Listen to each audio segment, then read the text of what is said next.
The tide of history runs through the Severn. A few miles downriver from the Iron Bridge is a place called Coalport. But now, as the 19th century gathered momentum, Coalport came to demonstrate that with industry, there also comes art. Chinaware and ceramics, a centre of production and a name that endures.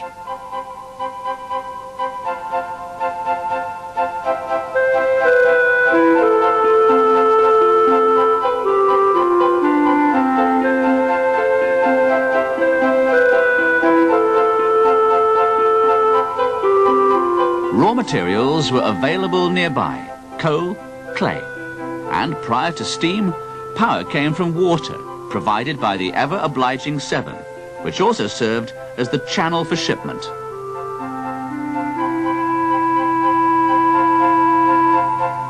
But they had a problem.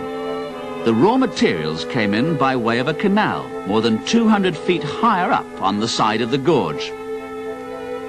In 1798, a Derby cousin came up with the idea of an inclined plane and had tugboats built, hauled up and down from one level to another by a steam engine at the top.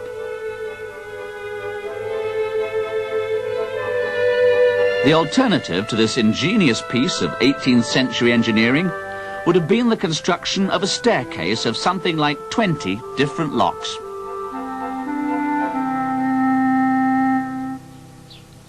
And by now, red-painted and upright iron cylinders had started to appear all over the place. Pillar boxes, they called them, collecting points for a rapidly expanding national postal service. To build bridges is to communicate, and what had begun on the banks of the River Severn in Shropshire now transformed the Britain of that time into the workshop of the world.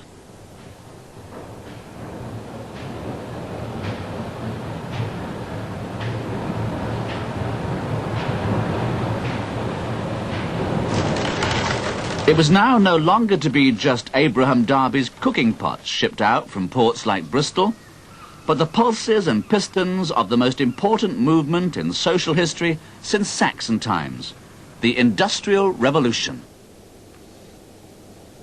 In 1851, the Victorian age went on show with a great exhibition designed to display every important type and process of industrial manufacture then known, housed in the first building in the world to use iron as its load-bearing frame, entirely enveloped in glass, a crystal palace.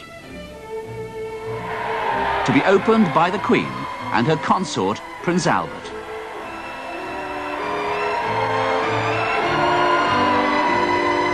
It seems as if only magic could have gathered this mass of wealth from all the ends of the earth, as if none but supernatural hands could have arranged it thus.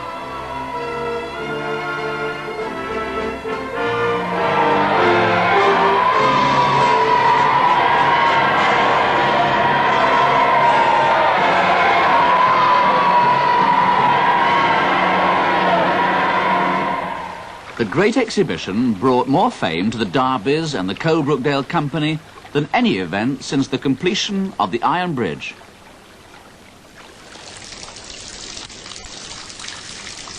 Part of the company's exhibit was a Cupid and Swan fountain, now on display in the museum.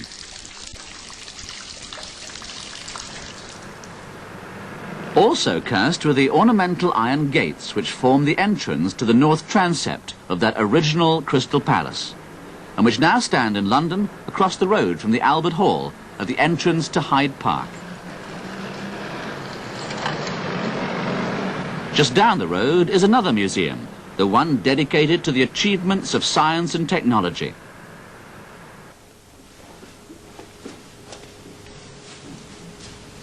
An invention the Victorians really went for in a big way was photography, made possible in 1835 by the experiments of William Henry Fox Talbot.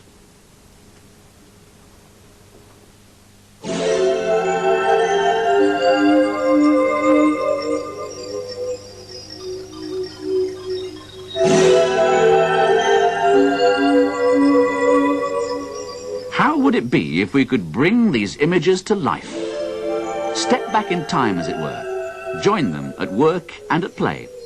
Well, we can.